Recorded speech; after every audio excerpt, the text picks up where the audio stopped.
Hello everyone, welcome to the Thermal Control Magazine. We are here at the ECREX and at the booth of Panasonic. And we have joined with Mr. Narayan Kumar, Director of the Panasonic. Let's hear their views. So sir, what are the latest technologies are you displaying over here? First of all, welcome to the Panasonic Industry booth at ECREX 2025 in Bangalore. So happy to have you here and happy to welcome all the customers. So Panasonic Industry is one of the domain companies of the overall Panasonic Group. And in Industry Group, we are mainly focusing on all the device technologies. Uh, Basically, device technologies includes all types of industrial components, which will include electronics, something which kind of sits on the PCBs, electromechanical devices. We do industrial automation products. And of course, in this booth, we are displaying the HVAC devices, which includes mainly three things. One is the brushless DC motors, which is used for variety of applications to improve the overall efficiency of the product.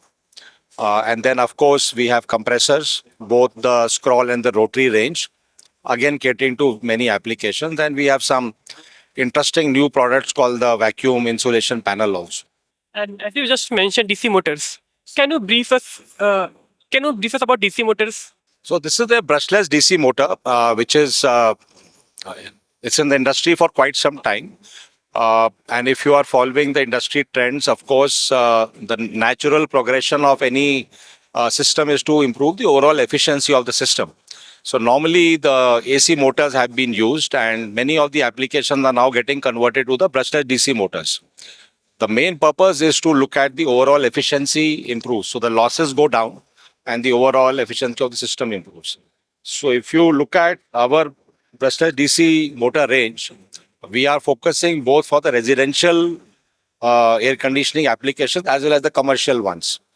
And it starts from about 30 watts and goes to about a 3 kilowatt kind of capacity, depending on the need and the application. As you introduce insulation something related, I think vacuum, I think related. Can you brief us about that? Okay, before I jump on the VIP panel, so this is the new motor. We call the ART motor, which is meant for the chiller applications. It's about 2.2 kilowatt. So this adds up to the overall family from residential to commercial and also to the chiller segment. On the vacuum insulation panel part, it's a quite an interesting product. So normally for preventing the heat transfer, so there are many products available in the market. So for example, the PU foam one, which is mainly, if you look at the product, it is quite thick in size. So mainly it is acts as the insulation for the transfer of heat, right? So the VIP panel is quite thin in size. So when the product is thin, then the inner space becomes quite large. So if you have a refrigerator as an application, if you use a VIP as a product for insulation along the walls, then the inner space becomes quite large. So that is the main benefit. And as the name suggests, vacuum. So the inside it's a vacuum layer, which prevents the heat transfer. There's no conduction, no convection happening. So hence the overall thermal conductivity rate is quite low.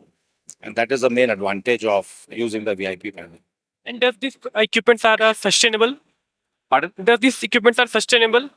Of course, they have to be because whatever products we are trying to promote is to look at the overall sustainability as an equation. That is quite evident. And what are your market plan for the next 5 years?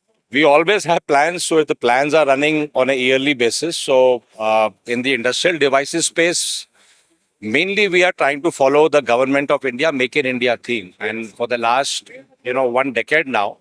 And of course, we have the new budget also out. So we have a lot of programs which are focusing on localization of lot of products, right? So the National Manufacturing Mission is also launched in the new budget. So variety of sectors, the main focus is to look at how do we maximize the localization content in the manufacturing product. So basis that, we are introducing products which are relevant for the India market and also look at the overall efficiency, the effectiveness of the overall end customers. So we have many sectors to focus on. So for example, the automotive sector is the biggest from a manufacturing GDP point of view. So we focus on all the electronic components in the automotive space. HVAC, as we are trying to display here, is for the HVAC industry. Then we have a lot of sectors for telecom, smart meters.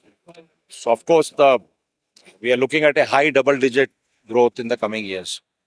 So as you just mentioned, Make in India, like, does it really impactful for your business? It has a direct impact. So if the products are being made locally in India, so we are a direct beneficiary because we would be directly interfacing with many companies who are making the products locally, and we are in a position to supply our product and solutions also locally. Not only supply part, but also taking care of the overall consultation part and the overall design and development. So it's a direct proportion to what we are trying to do. Thank you so much for talking to us. It's great with you. Thank you very much. Thank you. Thank you.